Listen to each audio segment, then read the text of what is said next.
Hi guys, so today I'm hopping on here to talk about how to create a good online design portfolio. So this is a subject which is close to my heart. Having a good design portfolio has been fundamental in me building up my business from a freelancer through to actually a business owner. So I thought I would give you some of my top tips. So I've got 5, maybe 6 tips to share with you today. So I'm just going to get stuck in straight away. But the first thing I want to talk about is why create an online portfolio. And having an online portfolio these days is gospel. Gone are the days of meeting up with designers to see their physical portfolio or meeting up with employers. People want to quickly assess your talent and skill level before arranging a digital or physical meeting. It's all digital at the moment. With services such as Squarespace and WordPress, there's lots of different templates you can use to create a good structure for your website, for your portfolio online. So there's really no excuse not to have a digital portfolio. And if you are sat on the idea, you've been thinking about doing it, if you take one thing from this video, I want you to get up and create or start creating your online portfolio now. You will thank me for it later. So the first thing that I want to talk about is making sure that your portfolio is clear. So make it clear what services that you offer. The word designer or creative can apply to lots and lots of different sectors. So be specific with what it is that you do. If you're a website designer, say you're a website designer. If you're a brand strategist, say that. Clients coming to your website likely won't know your history, they won't know your background, they won't know what services that you do, so you need to make it really clear. And if you offer multiple design services, make sure that the projects on your website are clearly categorized. So if we do websites and branding, so on our website we have different categories, and you can kind of browse through and see which ones you want to have a look at. A quick tip as well that is a great thing that's really easy for you to implement yourselves is when you are on your website and you're stuck to think about what to write for the first kind of bit of text at the top, you can simply say, "Hi, I'm Ruby and I design websites."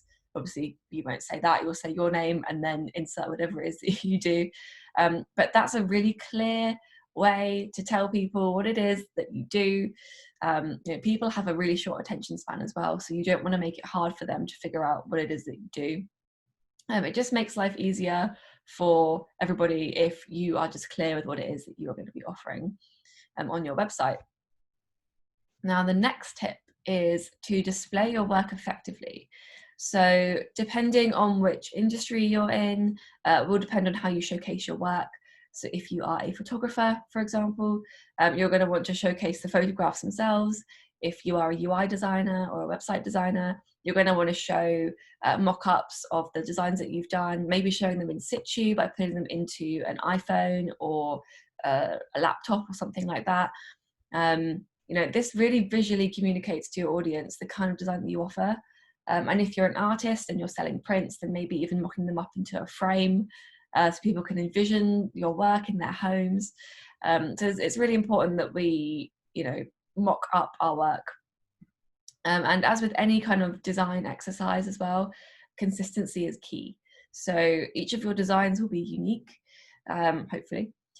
So you want to have a uniform way in which you're going to be displaying your work. So again, for example, on our website, we use mock-ups from a company.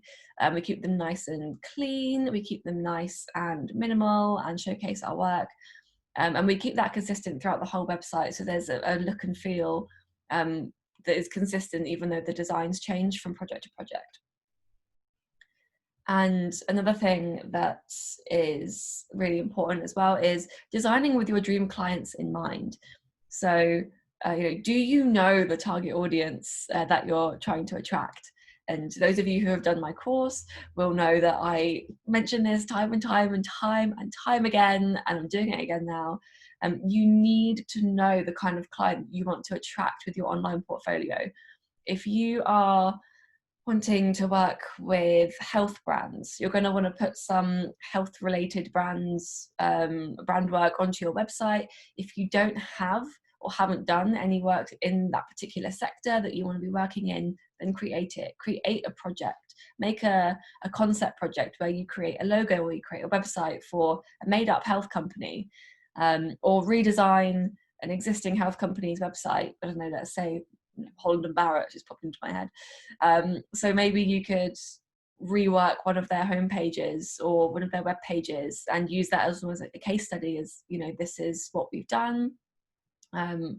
This is how we're going to work with that. So that's something that everybody should be doing. And something else I hear a lot of is people saying, oh, I'm not really that fussed about what kind of work I get, anything will do. No, stop it. Stop doing that. Stop settling. It's not what we should be doing. We should be thinking about the kind of clients we want to work with and then tailoring our design portfolios to those clients. You know, everyone is not your target audience. Then you're going to end up floating around doing jobs that you don't like for clients that don't align with your values. And, you know, work and life are the same thing. And I'm not saying that in a kind of depressing way. You know, we spend a lot of our time working. So it is a big part of our life. So we should be making sure that we are tailoring as much of our work to be something that we love and that we care about and that aligns with our passions. So design with your dream client in mind. If you are stuck with kind of where to move on with that, you could like create a mood board on Pinterest of all of your dream clients and kind of refer back to that when you're, I don't know, thinking about how you're going to design your portfolio and all that kind of stuff. So that's something that everybody should be considering. And then I guess following on from that as well is being selective with the work that you display.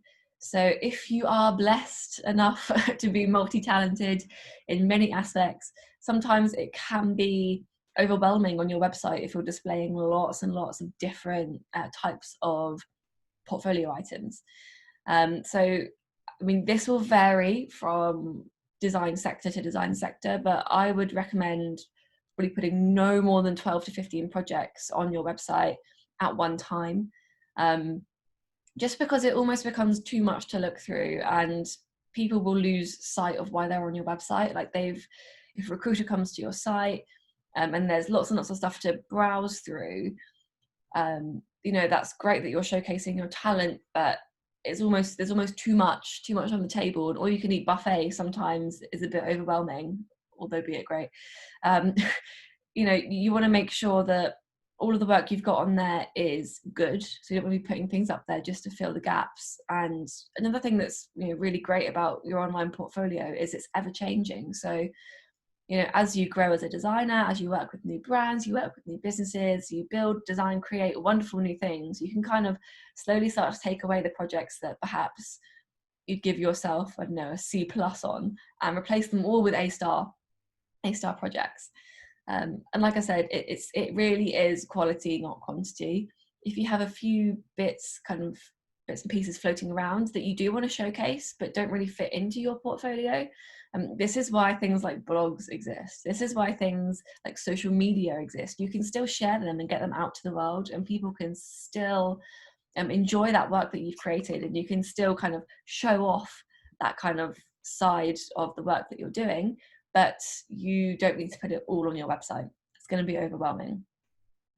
And another huge thing, which I'm guilty of, I have done it before, I don't do it anymore though, you know, is don't put anything that you aren't proud of on your online portfolio. You know, why would you want to showcase something that you weren't a little bit smug with? You know, and on top of that, never put anything that you didn't enjoy doing on your portfolio. You always have a lot more enthusiasm and a lot more passion for those projects that you really enjoy doing. And that will really kind of shine through in the work. So don't put things you aren't proud of on your website, and don't put things on that you simply did not enjoy doing. And the final piece of advice I'll give you, I wanted to keep this video quite short, but I'm talking a lot as always, is introduce yourself. You know, people buy from people, and I say this all the time, so you're probably sick of me saying this, You know, don't forget to include an about page on your online portfolio. People are hiring you. People are hiring your services. They're going to want to get to know you. You know, put a picture on, put a little bio about yourself. You know, we don't need your life history, but a bit of information about maybe why you got into design, what kind of design you like, your hobbies. You know, and again, it doesn't need to be an essay. It could just be a couple of paragraphs introducing yourself to your potential clients. And also use this page to boast about any achievements, any awards, any accolades, any things that you've done that are just really amazing, anything you've been nominated for. You know, this is your space to kind of, you know, give your ego a little bit of a dusting off and say, hey, you know what, I am great, you should work with me and you should hire me. And you know, that's something that some people feel a bit uncomfortable doing, but you need to do it. And it's just a great way to also look back and think, actually, you know what, I am quite good at what I do, because we're so, I don't know, humble sometimes, or all of the time, that we forget to big ourselves up and say, yes sis, you're doing a great job. So those are my quick tips for how to build a good online portfolio. If you have any more questions or comments on anything I've said, then please comment below and I will get back to you. I love discussions about this kind of stuff. I love talking about online portfolios and designs and websites. So any questions, any feedback, just leave it in the comments below. But thank you.